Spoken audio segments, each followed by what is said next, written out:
What's up, everybody, and welcome back to another episode of the Unemployment Games. We're still playing 2064 Read-Only Memories. Where we left off yesterday was we got ambushed at Hayden's apartment. Now we're in the hospital, and some dude in the same room as us woke up and said, "Oh, you're talking about Hayden?" Oh, and then we saved the game. So let's just continue right from there. So somewhere over here, I'm guessing, because that's where Turing's looking. Someone called out to us saying, "Oh, you're talking about Hayden?"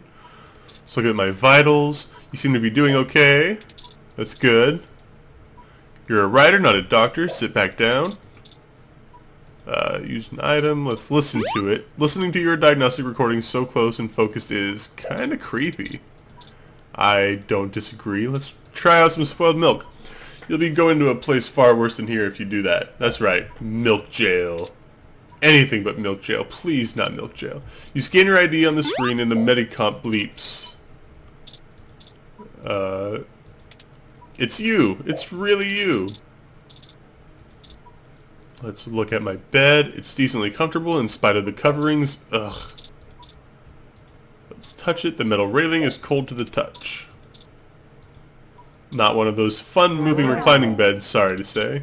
Oh, those are so great though. That's one of the things I liked about being in a hospital the few times I've been in there. Super spoiled milk. Gross. That wouldn't even be a good prank if it were somebody else in the bed. We already talked to Turing. At the end of the last episode, we talked to a lot to Turing. Has Turing been sitting here by your side the entire time? Turing's pretty great so far. I like Turing. It doesn't take headphones like these to hear Turing loud and clear all the time. Turing already knows who you are. Just making sure. I think I recognize that voice, but I can't be sure. Yeah, the dude who called out from over there. I'm guessing we need to move the curtain so we can see who it is. Standard hospital curtain, low quality fabric, tacky sterile color, and steam clean beyond recognition. Talk to curtains. I'm sorry, I can't hear you from behind that curtain. I can hear you just fine. You're a liar. Oh. Is it young Dr. Wiley? I'm more curious about the window right now. A nice, busy, and crowded view of the town.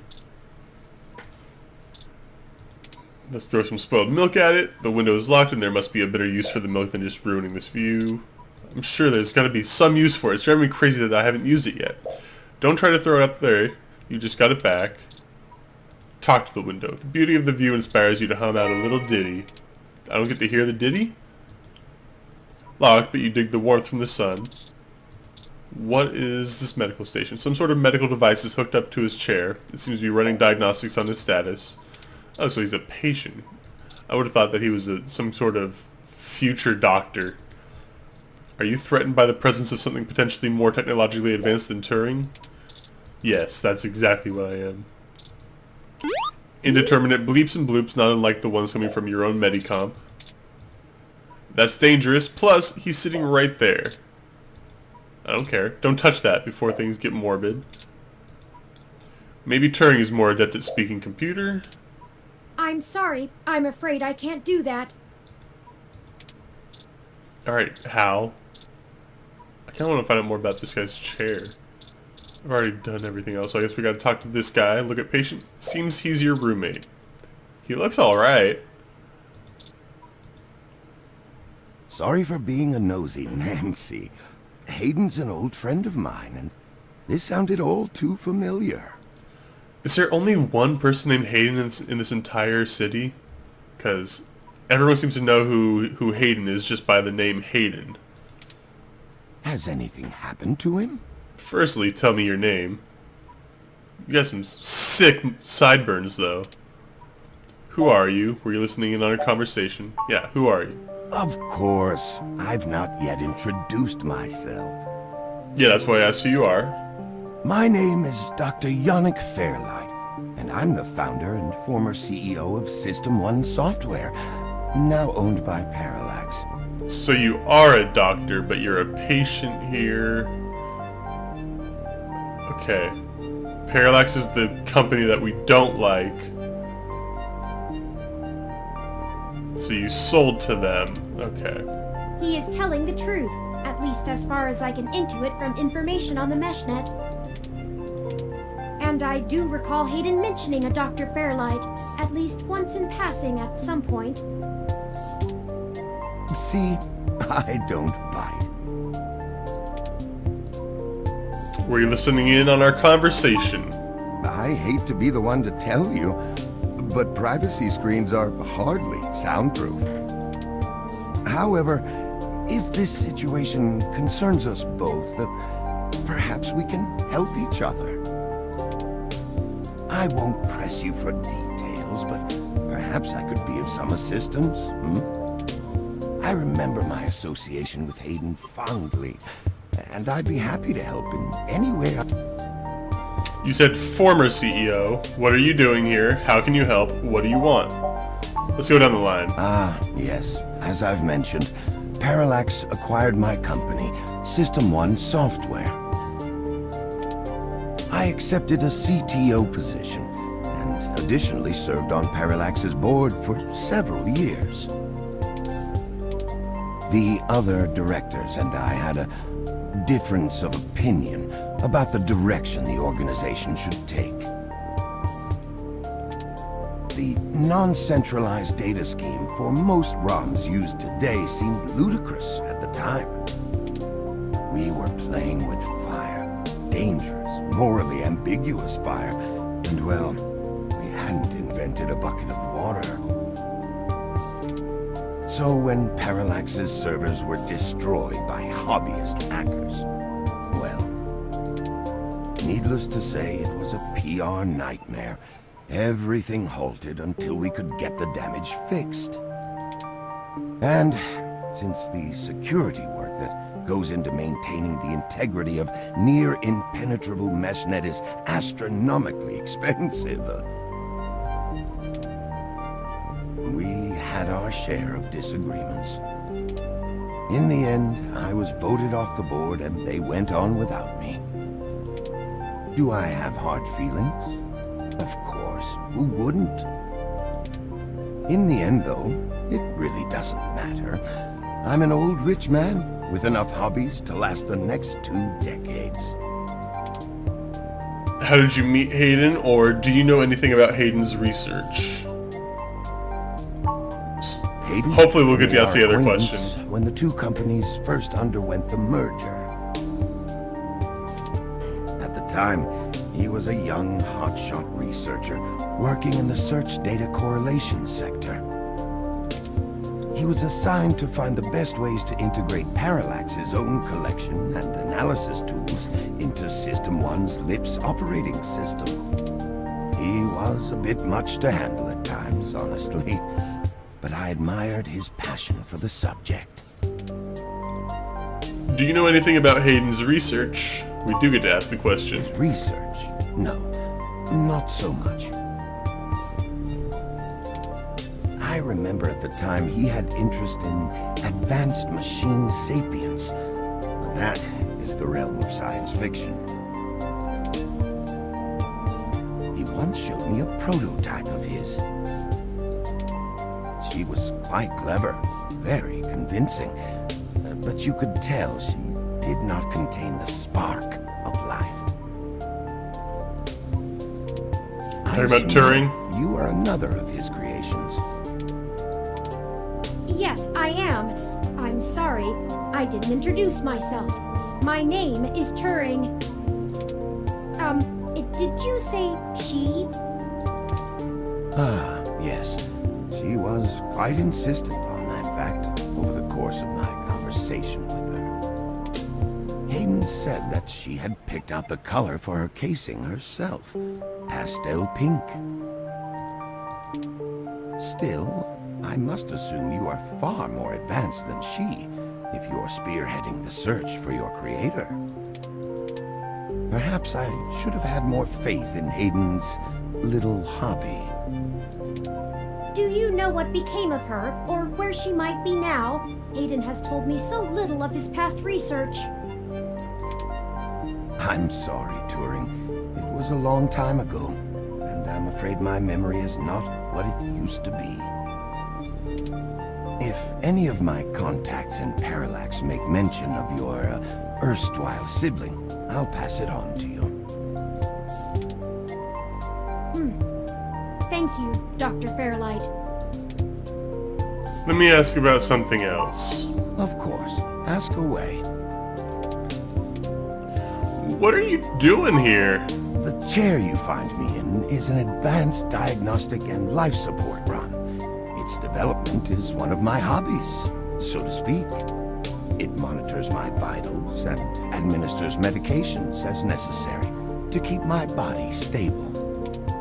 I likely would have perished long ago without it, or at least would have been severely bedridden. It requires frequent maintenance, and I'm here to have it. There's a particular fellow at this hospital who is the only one I trust to run the correct diagnostics and fine-tune things to my exact needs. It's the same way you might get your car serviced, making sure everything's in check. It's too integral to my health to count on just luck. Unfortunately, many critically injured patients were rushed into surgery all at once. My appointment has been pushed back. The hospital administrators placed me here with a resting patient so as not to be disturbed by the chaos outside. I don't think they expected you to awaken quite as quickly as you did. How can you help? I can think of a few ways. I still have some contacts in Parallax and can put out some quiet feelers. Maybe they'll know something. I will admit, I don't have much to offer until there's more information. Is there anything you can tell me? I'd like to help in any way I can. What did you find at Hayden's apartment? I have a bad feeling about this guy. I don't know why. The first time we went, nothing. But when we went back to extract his computer's data cache, the place had been pillaged, and the human revolution had spray-painted slogans all over our walls. Hayden's computer was gone, and we were assaulted. And now we're here, injured and losing our trail with each passing second. We're still frustratingly in the dark and running out of time. I fear Hayden is slipping out of reach. I am failing him. I'm very sorry to hear that. I wish I could do more. Hayden's company was most enjoyable. What do you want? What do I want?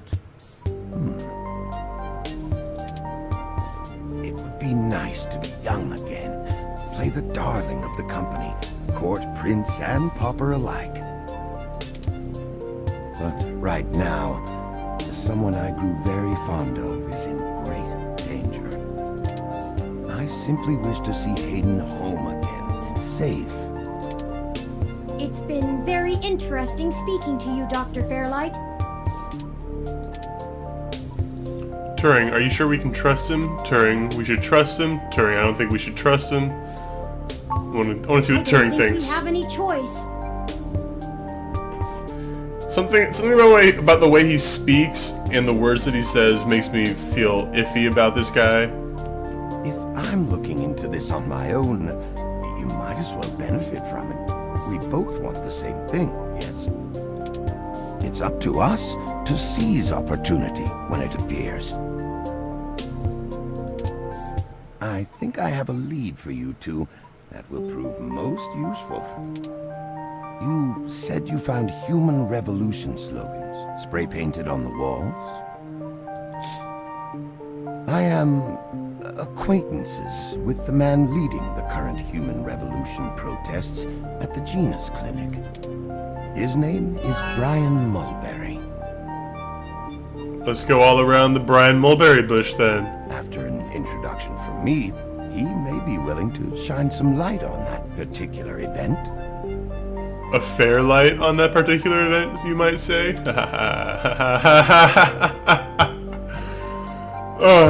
How do you know this Brian Mulberry? You're involved with the Human Revolution. Thank you for helping us out like this. Let's find out how he knows about Brian Mulberry. Well, when I exited Parallax, I sought out like-minded individuals. We worked together to prevent a full deployment of the MeshNet system. Brian Mulberry was one such person. We did not succeed in our efforts, obviously. Come to think of it, that event might have been what prompted Brian to take a more radical stance against technology. But yes, our motivations aligned for one brief time, and I gained his respect from it. Hopefully, that can be useful for you. You're involved with the Human Revolution. Thank you for helping us out with it. Thank you for helping us out like this. We should get going, Turing. You're involved with the Human Revolution. Not in this lifetime, even if I so desired. I don't think they would approve much of my work. While Mr. Mulberry and I were associated with each other once, it was before he joined the Human Revolution. I find their methodology too aggressive, and their stated goals dangerously backwards. While I pushed for careful deployment of technology after the Parallax System 1 merger, I am no caveman. After all, I'd likely be dead without the advanced technology that goes into this chair. Thank you for helping us out like this. Let's do that. I will send a message downstairs to my assistant, Leon Decker. Leon Decker. He will hand you one of my cards to prove your association with me to Mr. Mulberry. Make sure you speak to him before you leave. In the meantime, I'll get in touch with some other individuals I know and try to find out any other information about Hayden that I might be able to pass on to you. I'll be in contact. It was a pleasure meeting you both. We should get going, Turing. Ah, of course. Please, do not let me delay you any further. Good luck, Turing. I don't think Hayden's faith in you is misplaced.